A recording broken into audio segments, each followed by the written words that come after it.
So இன்றைக்கி March 3யோட current affairs நான் அப்பர்ஷத் exam வாரியர்ஸுங்கிறத follow பண்ணிகிட்ருக்கேன். இதில் ரொம்ப டெக்னிக்கலான எக்ஸ்ப்ளனேஷன்ஸ் அப்படின்லாம் இருக்காது. ஜஸ்ட் இது நியூஸ் அப்படிங்கிற மாதிரி கிறிஸ்பாக ஒரு ரிவிஷன் பர்பஸ்க்காக நம்ம யூஸ் பண்ணிக்கலாம். அந்த மாதிரி இருக்கும். ஓகே, எனக்கு மார்ச் 3க்கான ஃபஸ்ட் கொஷின் பார்க்கலாம். ஃபஸ்ட்டு நியூஸ் பார்க்கலாம்.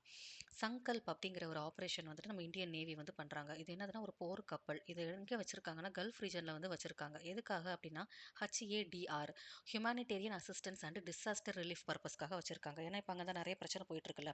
ஸோ எதுவும் வேணும்னாலும் நம்ம ஒரு போர்க்கப்பல் வந்து அங்கே தயார் நிலையில் இருக்கான். ஆப்ரேஷன் சங்கல்ப் அப்படிங்கிறது. இந்த சங்கல்ப் அப்போ எப்போ கொண்டு வந்தாங்க? ஏன்னா ஸ்டாட்டிக்கையும் சேர்த்து படிக்கணும்ல. 2019 தான் இந்த சங்கல்ப் வந்துச்சு. எதுக்காக அப்படின்னா ஸ்ட்ரைட் ஆஃப் கார்மஸ் அப்படிங்கிற இடத்துல. இது என்னென்னா இந்த மாதிரி தண்ணி போயிட்டுருக்கும். இப்போ இங்கே ஈரான் இருக்குது, இங்கே வந்து ஓமான் இருக்கும். இங்கே ஒரு இடம், இங்கே ஒரு இடம். இதை தாண்டி தான் இப்படி போகணும் நம்ம கப்பல். அப்போ வந்து இதுதான் ஸ்ட்ரைட் ஆஃப் கர்மஸ்ங்கிற இடம். அப்போ இந்த இடத்துல சேஃபாக வந்து அந்த மர்ச்சன்ட் வெசல்ஸ்லாம் போயிட்டு வருதா அப்படிங்கிறதுக்காக தான் இந்த இது ஆரம்பித்து கொண்டு வந்தது இந்த போர்க்கப்பலே. இந்த 2 இடம் சொன்னேன்ல, இந்த இடம் என்னன்னு கேட்பாங்க. கல்ஃப் ஆஃப் ஏடன் ஒன்று கல்ஃப் ஆஃப் ஏடன், இன்னொன்று கல்ஃப் ஆஃப் ஓமன். எது எந்த சைடு வரும்லாம் எனக்கு தெரியாது. அந்த ஈரான், ஓமன் அந்த இடத்துல இருக்கிற அந்த தண்ணி மாதிரி இப்படி போகும்ல, அதில் வந்து ஒரு முக்கு மாதிரி இருக்கும். அந்த முக்கில் அந்த அந்த இடத்த தான் ஸ்ட்ரைட் ஆஃப் ஹார்மஸ் அப்படிங்கிறாங்க. ஸோ சங்கல்ப்புங்கிறது ஒரு போர்க்கப்பல் கல்ஃப் ரீஜனில் வச்சுருக்காங்க. இப்போதைக்கு ஏன் வச்சுருக்காங்க அப்படின்னா கல்ஃபில் நடக்கிற பிரச்சனைனால ஏதாவது ஒரு அசம்பாவிதம் எதுவும்னாலும் நம்ம டிசாஸ்டர் ரிலீஃப்காக நமக்கு தேவைங்கிறதுக்காக வச்சுருக்காங்க. அதான் HADR அப்படிங்கிறது, humanitarian assistance and disaster relief. அடுத்த பெக்ரைனில் இந்த மாதிரி INS சூரத் வந்து அங்கே வச்சுருக்காங்க. இதுவும் ஒரு செக்யூரிட்டி பர்பஸ்க்கு தான் அங்கேயும் வச்சுருக்காங்க. நம்மளோடது இப்போ பெக்ரைனில் நிற்கிது. INS சூரத் எங்கே இருக்குது? பெக்ரைனில் இருக்குது. அடுத்து பார்த்துட்டிங்கன்னா பாரத் ஸ்டீல் சம்மிட் அப்படிங்கிறது நடந்திருக்கு. எங்கே நடந்திருக்கு? டெல்லியில் நடந்திருக்கு. அப்போ நிறைய கோல்ஸ் எல்லாம் ஃபிக்ஸ் பண்ணுவாங்க. ஒரு சம்மிட் நடக்குதுன்னா என்ன கோல்ஸ் ஃபிக்ஸ் பண்ணியிருக்காங்கன்னா, இந்த ஸ்டீல் ப்ரொடக்ஷன் இருக்குல்ல, 2030க்குள்ளே 300 மெட்ரிக் டன்னா, 2047க்குள்ளே 500 மெட்ரிக் டன்னா, 2030ல் 300, 2047ல் 500. எதுக்கு? ஸ்டீல் ப்ரொடக்ஷனுக்கு. இப்போ ஸ்டீல் அப்படிங்கும்போது சும்மா இல்லை. இப்போ நம்ம தான் எல்லாமே வந்து க்ரீன் பில்டிங்ஸ் எல்லாமே க்ரீன்னு போகிறோம்ல. இப்போ க்ரீன் ஸ்டீல் அப்படின்னு கொண்டு வராங்க. இந்த க்ரீன் ஸ்டீல்னால் என்னது? இந்த கார்பனைசேஷனை கம்மி பண்ணுறது, டீகார்பனைசேஷன், லோ கார்பன், இந்த மாதிரி கொண்டு வராங்க. அப்போ இதை சும்மா கொண்டு வந்துட முடியுமா? இதுக்குன்னு சில டெக்னாலஜிஸ் யூஸ் பண்ணுறாங்க. அந்த டெக்னாலஜி பேர் என்ன அப்படின்னா HISARNA. HIயை கேபிட்டலில் போட்டிருக்காங்க, SRNAவை ஸ்மால். இது எப்படி ப்ரொனவுன்ஸ் பண்ணணும்லாம் எனக்கு தெரியல. நான் ஹிசார்னான்னு படிச்சிருக்கேன். ஈஸி மெல்ட்டையுமே இப்படி பாதி கேப்ஸ் இதுன்னு எழுதியிருக்காங்க. அது என்னன்னு எனக்கு தெரியல. ஹிசார்னா ஈஸி மெல்ட், ஈஸியாக மெல்ட் ஆகக்கூடிய. ஹிசார்னா ஈஸி மெல்ட், அப்படி தான் நான் படிச்சிருக்கேன்.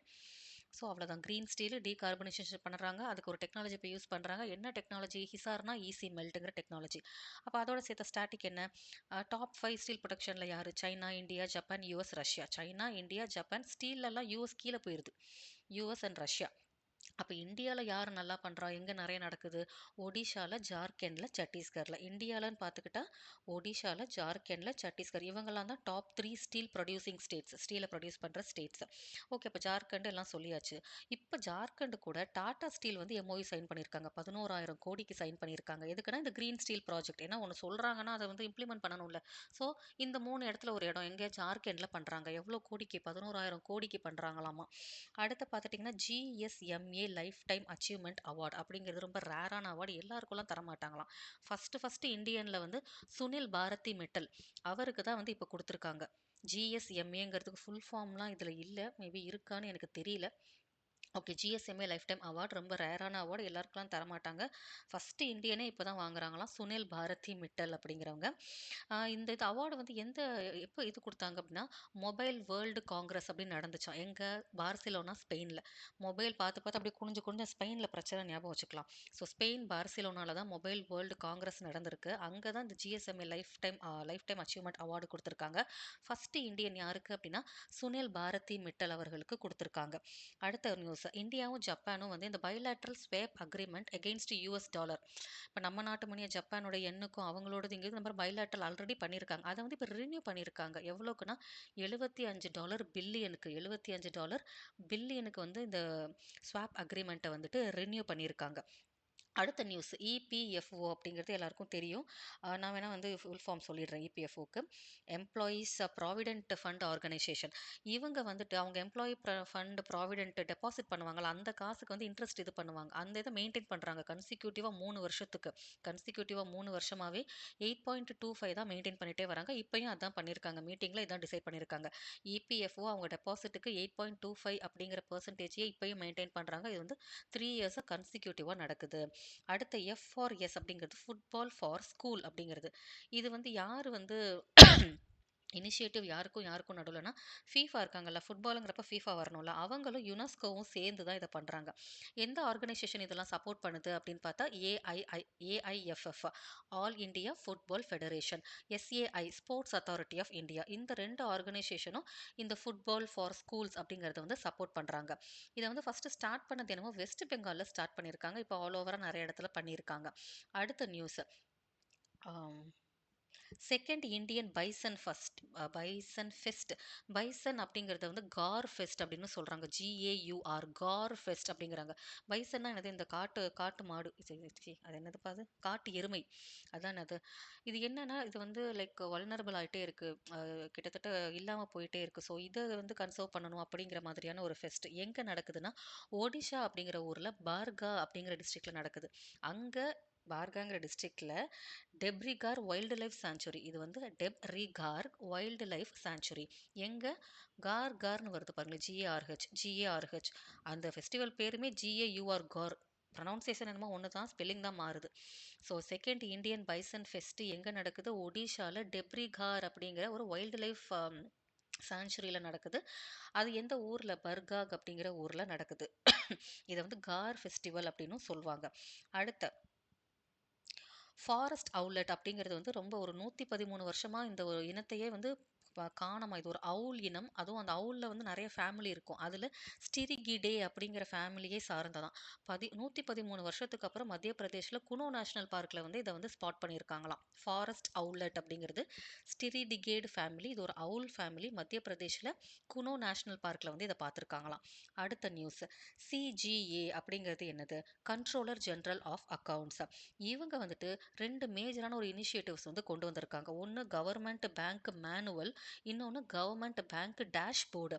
இது எதுக்கு இப்படி கொண்டு வந்திருக்காங்க அப்படின்னா, இப்போ நிறைய கவர்மெண்ட் மணிலாம் டிரான்சாக்ஷன்ஸ் பண்ணுறாங்க.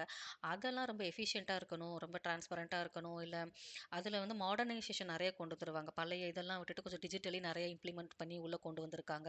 அதில் தான் இந்த 2 இனிஷியேட்டிவ் வந்திருக்கு. கவர்மெண்ட் பேங்க் டேஷ்போர்டு ஒன்று, மேனுவல் ஒன்று. அப்போ அதோட ஸ்டாட்டிக் ஒன்று சேர்த்து படிக்கணும்ல. இந்த சிஜிஏவோட அந்த ஹெட்டு, அது யாரா இருக்காங்க? இந்த கண்ட்ரோலர் ஜெனரல் ஆஃப் அக்கவுண்ட்ஸ். அது வந்து யார் அப்படின்னா, TCA கல்யாணி அவர்கள்.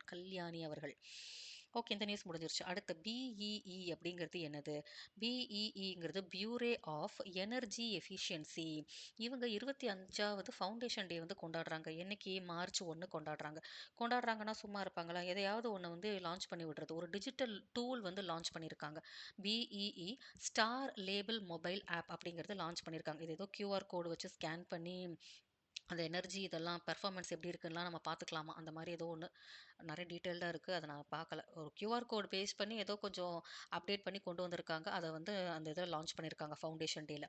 அடுத்த கதை என்னன்னு பார்த்தா, ரீசெண்டாக வந்துட்டு ஒரு டைகர் வந்து இறந்து போயிடுச்சாம். எங்கள் யூபியில் வந்துட்டு Pilibhit tiger reserve, LIBHIT, Pilibhit tiger reserve யூபியில் இருக்குது. இது வந்து 27வது டைகர் இறந்து போதான். கிட்டத்தட்ட 2012லேருந்து கணக்கு வச்சு பார்த்தா 27வது டைகர் வந்து தவறி போயிருக்கு. பிலிபிட் டைகர் ரிசர்வ் அப்படின்னு எங்கே இருக்குது அப்படின்னா, யூபியில் இருக்குதான். அவ்வளோதான், இன்னைக்கு நியூஸ் முடிஞ்சிருச்சு. இதுக்கான ஸ்டாட்டிக்ஸ் எல்லாம் சேர்த்து இருக்குது. அது என்னன்னு மட்டும் சும்மா அப்படியே வாசிக்கிறேன். இந்த பிலிபிட் டைகர் ரிசர்வ் வந்து எங்கே இருக்குது? யூபியில் இருக்குது.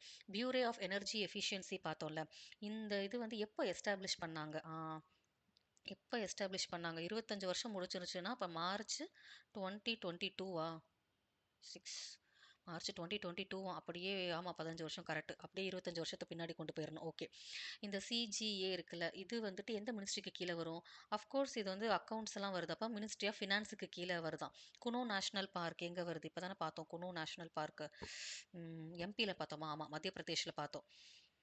அப்புறம் இபிஎஃப்ஓ இருக்குல்ல, அது எந்த இதில் வந்து என்னங்க உளறேன், எஸ்டாப்ளிஷ் ஆனது? இபிஎஃப்ஓ நான் எழுதிடட்டுமா? சும்மா எதுக்கு மேலே போயிட்டே இருக்கேன்.